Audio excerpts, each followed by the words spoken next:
Alright, I want to say all praises be to Yahweh, Ba'ashem, Yahweh Shai, Ba'ashem Harakah Kadash. Double honors to the apostles, elders of Great Millstone and Well. Shalom to the sincere brethren, Akim, out there across the four winds and four corners of the globe, pushing the truth, the good news of Yahweh Shai, proclaiming salvation to the elect of Israel, so-called blacks, Hispanics, and Native Americans, and proclaiming the downfall of Esau, Edom, the so-called white man, and his wicked empire. So this video is going to be entitled, In All Things Count the Cost. You understand? Because, hey, that's one of the principal things of this world, of using wisdom and counting the cost, man. Doing your due diligence and analyzation, man, of basically cause and effect, man. You do this, what's gonna happen? You understand? And first and foremost, you be on counting the costs with this truth, man. You be on counting the costs coming into the truth. So this is the book of Luke chapter 14, verse 28. For which of you intending to build a tower, sit it not down first and count the cost. So if you're doing a project, you know what I mean, you have a lot of construction going around here. You know what I mean? You have the different architects, the different builders, you know what I mean, master builders, master carpenters, so on and so forth. The CEOs of the people behind these buildings and stuff, they come together and they count the cost, man. Do a cost benefit analysis, man. And same thing you have to do with your life, man. First and foremost with the truth, man. That's why we came into the truth, because we did a cost benefit analysis and we realized, yo, this is it, man. Because what's the cost of not being in this truth? When Yahweh Shai cracked them clouds, man. It's death. That's the cost of not being in the truth, man. So we count the cost. And what's the cost of falling out the truth? Which a lot of men who fall out the truth, they don't realize, man. What's the cost of falling out the truth? Hey, death, man. But they think, cause Satan, that demon jump on them, they think it's not gonna happen, man. They forget the oath that they made to Yahweh Hashem Yahweh Shai, crossing the line into the truth, man. You understand? So they're gonna have to bear the consequences thereof. So Luke chapter 14, verse 28. For which of you intending to build a house, build a tower, sit it not down first and count the cost, whether he have sufficient to finish it.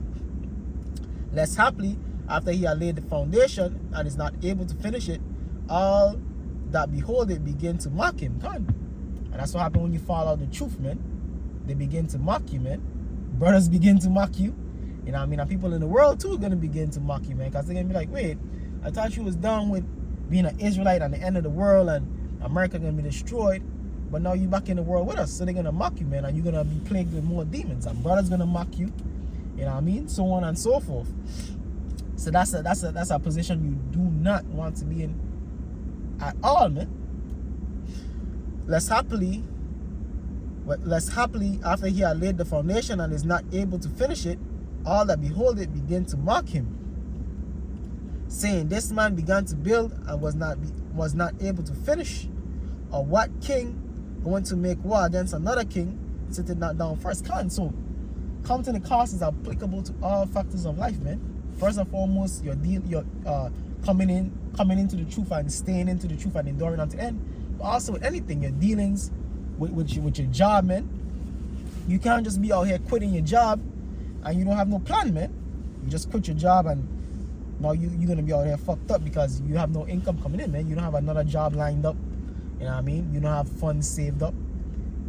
So you have to count the cost, man. Yeah, you catching hell on a job, well, you put in motion to get another job, and once you get the other job lined up, then you move on from that current job where you catching hell, man. But until then, count the cost. Like shit, just stick it through. You understand? Dealing with these women, same thing. You know, these women push the buttons, man. You understand? You have to count the cost of grabbing them up and smacking them up, man. Because guess what? You do that, you end up in jail. You can end up losing your freedom. You gonna end up ruining your life, man, so to speak. You understand? So you have to count the cost, man. Count the cost in all things, man. You understand? Great and small. Saying this man began to build and was not able to finish. Or what king going to make war against another king, sitting not down first and consulted whether he be able with 10,000 to meet him that cometh against him with 20,000? So this is high level wisdom, man. Wisdom, knowledge, and understanding. And what the scriptures say about that? This is the book of Isaiah, chapter 33, 33 verse 6. And wisdom and knowledge shall be the stability of thy times. And wisdom and knowledge, man. And this is one of the main points of that wisdom, man. Counting the cost, man. With everything you do, man. Everything you do. You come into some money, you do right by that money, man. You know what I mean? What you help brothers out. Don't just trick it off. Trick it off at the strip club, man. You understand? Nah, man. You do the right thing, man. You use wisdom with that money. Invest it. Help brothers out. You know what I mean? Whatever you need to do, man. But in righteousness, man. You understand? Or you get a promotion on the job. You get a better job. You get a better job, man. Hey, the Lord give you that better job, so put you in a better position, man. You be more charitable. You know what I mean? Or you may be able to take care of your worldly responsibilities a little bit better. Put yourself in a better situation. Level yourself up. So on and so forth, man. Don't just take these things for granted and just, you know what I mean, be a fool about it, man. Because even if there's a saying in the world, man, a fool and his money shall soon depart, man. And the scriptures say what? Riches is not is it comely to a niggard, man? You know, you understand? You give a niggard, man, which is a foolish person, some money, hey, they're gonna lose it all, man. They're gonna lose it all. Isaiah chapter 33 verse 6, because what? They lack the wisdom, man. They lack the understanding to do the right thing. Isaiah chapter 33 verse 6. And wisdom and knowledge shall be the stability of thy times, and strength of salvation. The fear of the Lord is his treasure. So Milan's using wisdom, knowledge, and understanding. Especially as men in this truth, man. You're dealing with these heathens in the world, so on and so forth. That's why the scriptures say, what? If at all possible, be at peace with all men. You're going to have to work around these heathens. Your boss, more than likely, going to be a heathen, an Edomite, whatever. Guess what? You have to deal accordingly. You have to deal rightly with that person, man. You know what I mean? You're not going to look to fight them. You know what I mean? Look to spit in their food. Nah, man. You deal accordingly. You deal righteously, man. You understand? Because we understand the Lord have these people over us for this dispensation, man. For this time, man. You understand? Same thing. Going back to the woman again, man. You're doing your thing, trying to have more than one woman, and you know that your main woman don't go for that. Guess what? You count the cost of doing that. She find out about it, she trip out, bug out. Now that's a whole nother hell, man. You understand? Or even if they agree to it, having more than one woman, that's hell in and of itself here in Babylon. Because what? These modern women here in the West ain't trained to be feminine, submissive women. They're under the spell of feminism, man. Hey, let me get what Paul said, man. As Paul got into that, man.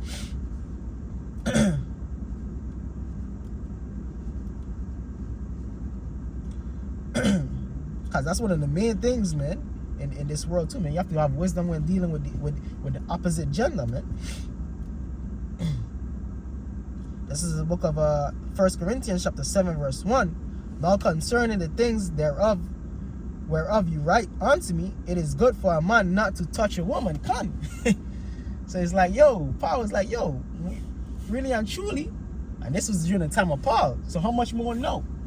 How much more demonic are these modern day women, man?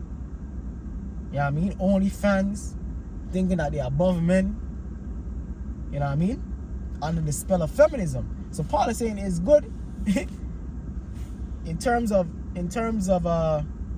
you're trotting this truth, man. Not being even latched down to a woman, man. Not having no woman. You understand? It's good for a man not to touch a woman. But then he's going to give you the flip side of it too, man. Verse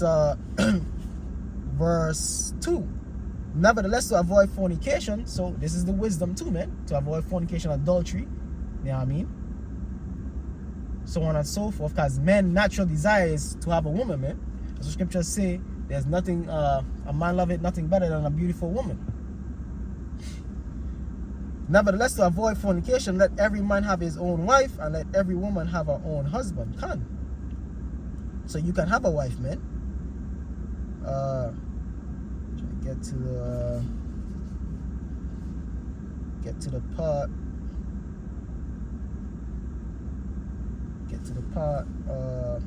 Jumping down to verse 9. 1 Corinthians 7:9. But if they cannot contain, let them marry, for it is better to marry than to burn. That's the point right there. It is better to marry than to burn, man. So a man's natural desire is to want a woman, man, and that desire can be overcome. So Paul said, what?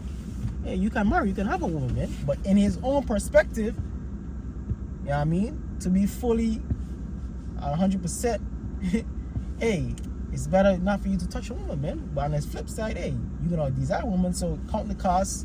You know what I mean? If you're gonna be so overwhelmed, don't destroy your own self, man. Just get you a woman, man.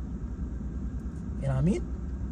Or hey, you could deal, you know what I mean, with harlots. But even dealing with harlots, there's a thing to that too, man. Because the scriptures talk about a man that's spending all his money on harlots, man. Don't be like that, man. You know what I mean?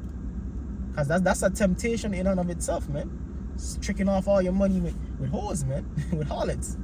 You understand? And then you come back and you all messed up, uptight. You know what I mean? You trick your whole paychecks. Because these women be online talking about that, man. Dudes be coming, dealing with these women and tricking all their whole paychecks, man. On these women, man. That's not wisdom. That's not counting the cost, man. Because after that, you're going to be broke, man. You're going to be in need. And guess what? You're going to have to ask brothers, or you're going to ask some family members or whatever, and that's not fair to them, man. You understand? So in all things, count the cost, man. Count the cost. Wisdom is the principal thing. Wisdom is the principal thing. Hey, there's a saying amongst Benjamin, measure twice, cut once. Measure twice, cut once.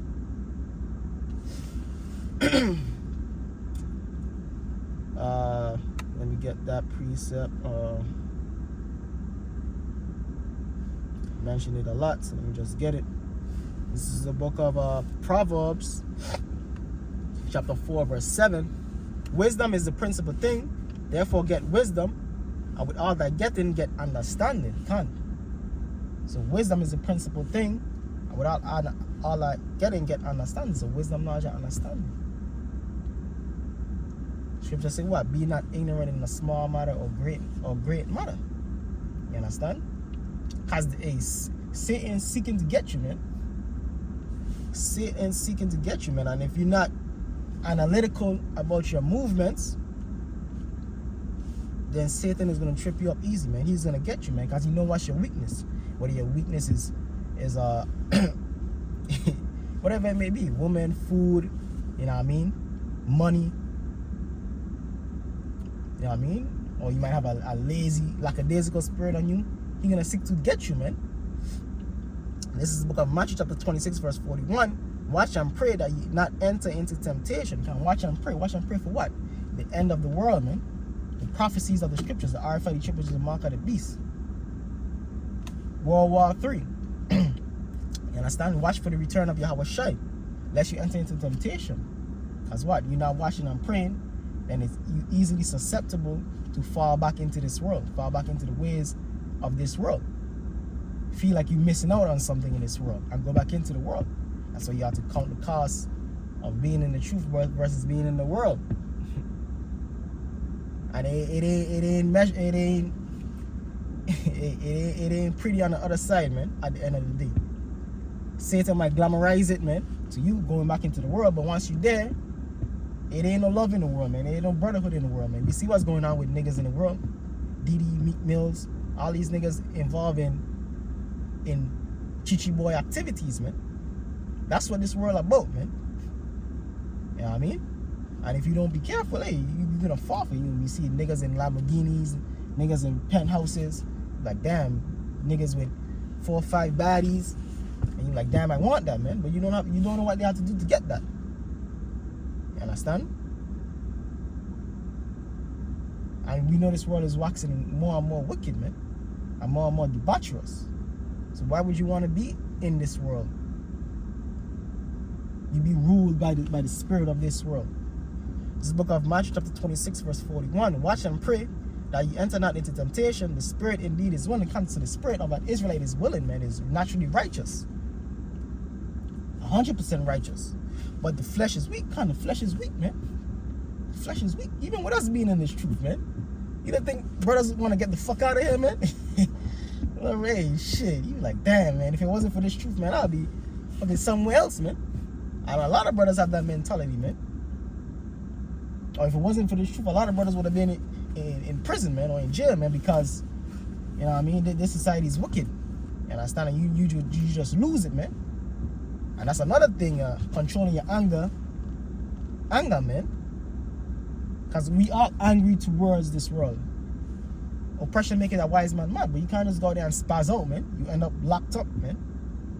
You can't go there and spaz out and lose control. Because that's another thing Satan, so that's another thing, man, for brothers with anger, anger problems, and so on and so forth. You have to control the anger, man. You know what I mean? You might have a super fiery spirit, man, but you gotta learn how to control that, man. Control your spirit. Because you're out here wilding out. Hey, you end up locked up or dead, man. You know what I mean? Wilding out on the police. Something crazy could happen, man. Wilding out on Esau. Wilding out on your woman. Put you in bad circumstances, man. Watch and pray that you enter not into temptation. The spirit indeed is willing, but the flesh is weak. So the flesh is weak. So our main thing at this point is to overcome the flesh through the spirit, man. Through the spirit and the power of Yahweh Ba'ashim Yahweh Shai.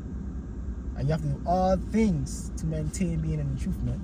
You have to hold on to this truth, man, for their life, man. Pray on to the Lord to keep you in the truth, keep you in the wisdom, knowledge, and understanding of the truth.